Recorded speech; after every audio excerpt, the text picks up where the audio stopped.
As a parent सबसे पहले तो हमें ये समझना है और समझाना है पेरेंट्स को कि जब बच्चे सेंसरी इश्यूज दिखाते हैं तो आपको अपना बैलेंस, अपनी बिहेवियर, अपने कंट्रोल को लूज नहीं करना है। अगर हम खुद ही उसको कंट्रोल नहीं कर पा रहे हैं, खुद को अपने आप को रोक नहीं पा रहे हैं, चाहे हम इमोशनली हो या अपसेट वाइज हो, फ्रस्ट्रेशन हो। कभी कभी ऐसा भी होता है कि बिहेवियर अगर सोशल सिचुएशन में हो तो हम बड़े प्रेशर में आ जाते हैं उस सोशल सिचुएशन की वजह से कि हम रिएक्ट करने के लिए मजबूर हो जाते हैं।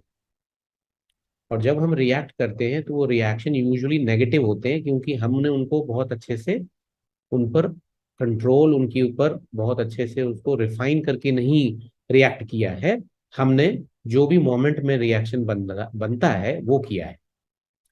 रिएक्शंस नेगेटिव होने से चाइल्ड के अंदर नेगेटिव बिहेवियर्स और इंक्रीज होते हैं।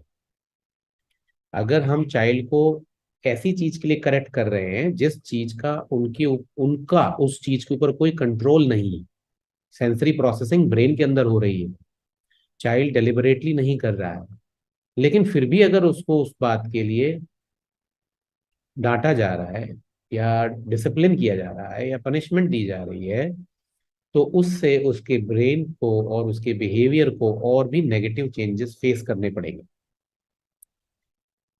अल्टीमेटली ये एक विशियस साइकिल बन जाएगा जिसमें हम कहेंगे कि सेंसरी इश्यूज है तो बिहेवियर है, बिहेवियर है तो रिपरकशन है, रिएक्शन है पेरेंट का, और repercussion reaction of the parent की वजह से नेगेटिविटी आती है और नेगेटिविटी की वजह से फिर से बिहेवियर आ जाता है।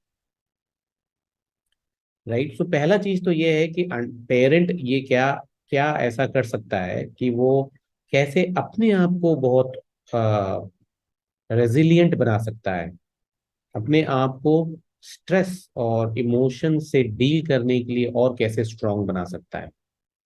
स्ट्रेस और इमोशन जैसी एडवर्स चीजों से डील करने के लिए ऑफ कोर्स पेरेंट्स को एक सपोर्ट सिस्टम की जरूरत होगी। सपोर्ट सिस्टम फैमिली भी हो सकता है, सपोर्ट सिस्टम आपका थेरेपिस्ट हो सकता है, सपोर्ट सिस्टम इस तरह के प्रोग्राम जैसे हम अभी कर रहे हैं वो हो सकते हैं, लेकिन हमें कहीं ना कहीं सपोर्ट की जरूरत पड़ती है। तीसरा बात यह है कि मुझे मदद की जरूरत है, I need help as a parent, I need help. इस बात को कहने में, एक्सप्रेस करने में और रीच आउट करने में हेजिटेशन नहीं होना चाहिए। हेल्प की जरूरत किसी को भी पड़ सकती है, किसी भी चीज के लिए जरूरत पड़ सकती है, रिलेशनशिप के लिए हो, बच्चों के लिए हो, पढ़ाई के लिए हो, अपनी खुद की पर्सनैलिटी को लेके हो। हेल्प की जरूरत हमेशा पड़ती है, तो हेल्प को कमजोरी ना देखते हुए रीच आउट जरूर करना चाहिए। चाहे फैमिली को करें, चाहे आप प्रोफेशनल्स को करें, थेरेपिस्ट को करें, टीम को करें, कुछ ऑनलाइन प्लेटफॉर्म्स, प्रोग्राम्स जिनसे एम्पावरमेंट मिलता हो उनको अपने पास रखें, उनको उनको उनको स्टडी करें, उनको सुने। कहीं ना कहीं आत्मबल, शक्ति, एम्पावरमेंट मिलता है।